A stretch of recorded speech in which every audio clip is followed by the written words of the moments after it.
Thomas and the Missing Christmas Tree.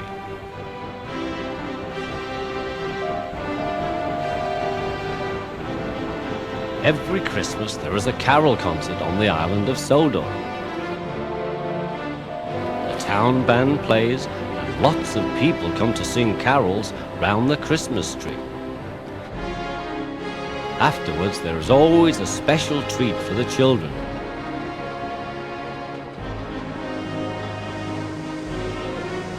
The engines were all very excited. They had been helping with the preparations, and now Henry, Gordon and Thomas were waiting at the station for the Fat Controller to give them their final orders. "You all have jobs to do," said the Fat Controller. "Henry," he said importantly, "you are in charge of the cards, letters and parcels. Gordon, you will bring the mare."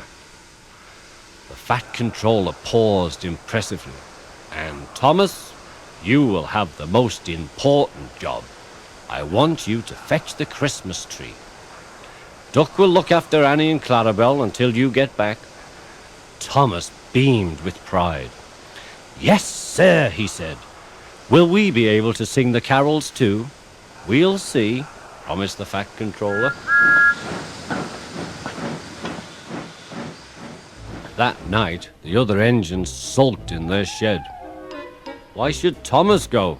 grumbled Henry. "He can't do anything a splendid green engine like me couldn't do." "Nor me," agreed Gordon. "Anyone would think he was special or something." But Thomas didn't care what they said. He had been picked for the most important job. "You're only jealous," he said, and he shut his eyes and went to sleep. Next morning, Thomas set off to fetch the Christmas tree. It would be nice to sing carols again, he sighed as he puffed along on his important mission. Thomas had to go down the line through Edward Station to pick up the tree. The Fat Controller had said that Thomas had to be back by tea time.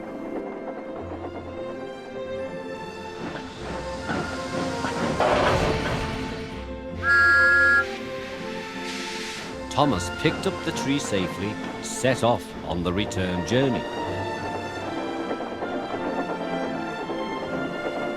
"I mustn't be late," he thought. "The Fat Controller is relying on me." But it had been snowing again. Large snowdrifts lay ahead, and Thomas was not wearing his snowplow. He whistled bravely and tried to make his way through.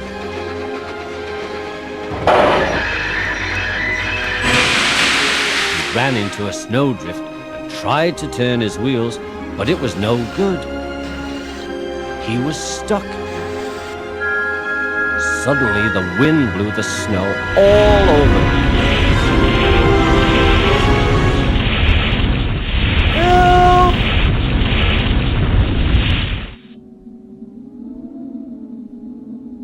Thomas was snowed under.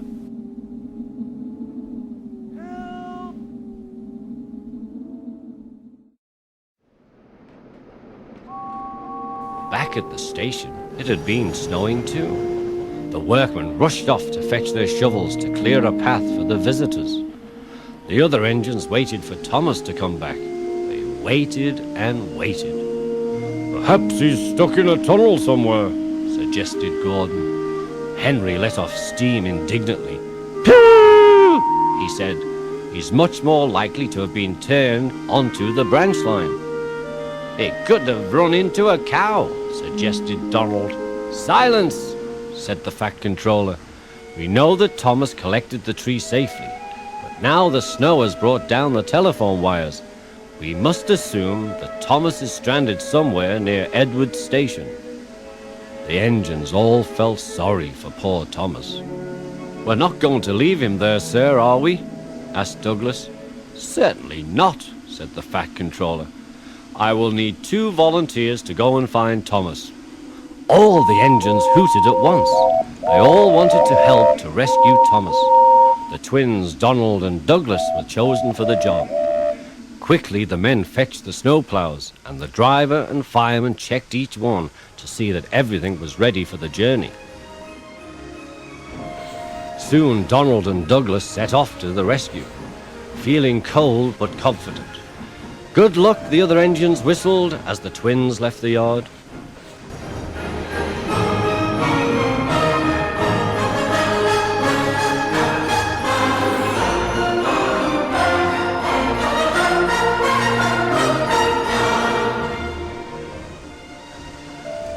At the junction, they met Toby, Percy, and Duck.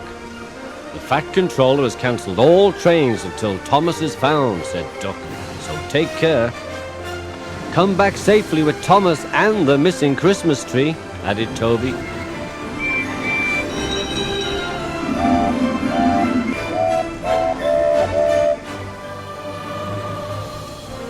Donald and Douglas puffed bravely on, but the snow was getting thicker now. Donald wanted to stop for a rest, but Douglas wouldn't let him. What if Thomas is lying hurt somewhere, he said. They struggled through Edward's station again and again. Donald and Douglas forced the snowplows into the deep snow, and each time they managed to move slowly forward. Then they drew back and paused for breath. What's that? Hissed Donald. I can hear something. Very faintly, there came a muffled cry. Help! Probably the wind, said Douglas. Help! No, listen, insisted Donald. Over here. Oh, it's Thomas, they cried together. Come on, said Douglas. Let's get him out. He must be frozen to his frames in there.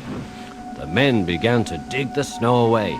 Thomas's driver and fireman, who had taken shelter in a nearby cottage, came out to help too. It was not long before they had dug Thomas and the missing Christmas tree out of the snow. Thomas was pleased to see the twins, but he was feeling cold and miserable. The men coupled him up behind Douglas, and they all set off on their journey home.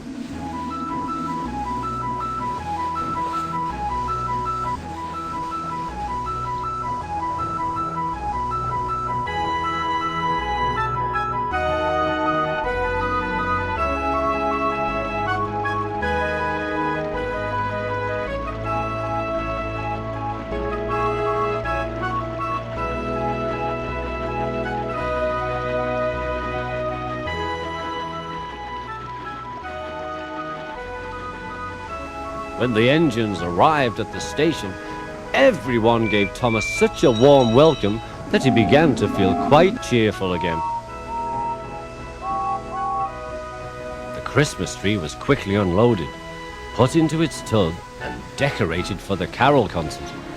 There was a great rush to get the station ready, and by the time the mayor and visitors came crowding in, everything looked splendid. The Fat Controller stood in front of the engines. As a reward for all your hard work today, he said, smiling, you may enjoy the carols. Yes, sir, said all the engines. Wheesh, said James, letting off steam because he was so pleased. The Fat Controller paused. Kindly remember that this is a special occasion. Be on your best behavior, and I want no, wheeshing, please. The engines took their place at the carol concert. 1, 2, 3, boomed the Fat Controller. And suddenly, as if by magic, the station was flooded with light. And there was the Christmas tree, decorated with colored lamps, stars, and lights. Then the Fat Controller shouted, 3 cheers for Thomas the Tank Engine and his friends! And everyone clapped and cheered. The engines were delighted. James was so excited that he let out a great wheesh! Everyone laughed. And this time, not even the Fat Controller seemed to mind very much. Suddenly, there was a strange whirring noise. It seemed to come from the sky. And there, with his landing lights shining brightly, was Harold the helicopter. He came down gently in the snow, and out stepped a figure wearing a red cloak. Everyone cheered. It was Father Christmas. He handed out presents to all the children and thanked the engines for rescuing Thomas and saving the missing Christmas tree. "Happy Christmas, Thomas, and to all your friends," he said. The carol party was a great success. Afterwards, Thomas and Percy went back to the shed together. "It's no fun getting stuck in the snow," whispered Thomas to Percy, "but it was worth it for the party. Happy Christmas, Percy. Happy Christmas, everyone."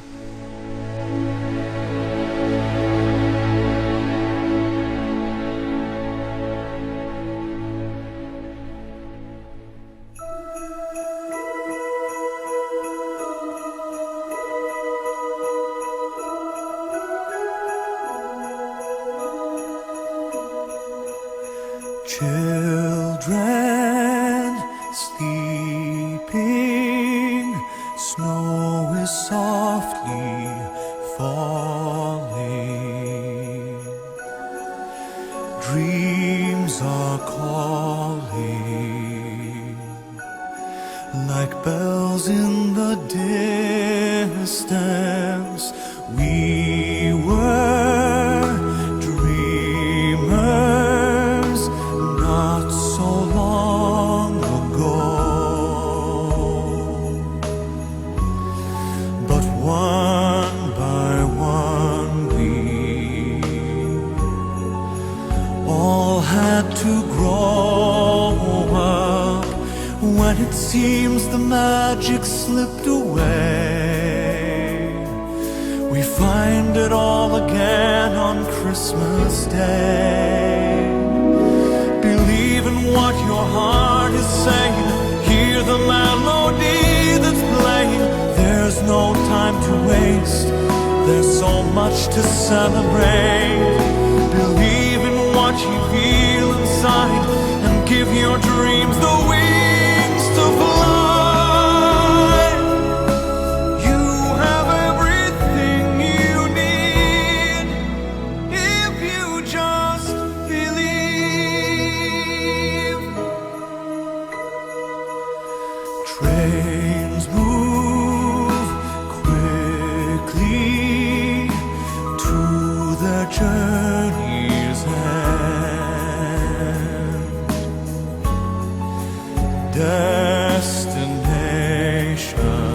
Destinations are where we begin again. Ships go sailing far across the sea, trusting starlight to get where they need to be. When it seems that we have lost our way, we find ourselves again on Christmas Day. Believe in what your heart is saying. Hear the melody that's playing. There's no time to waste. There's so much to celebrate. Believe in what you feel inside and give your dreams the wings.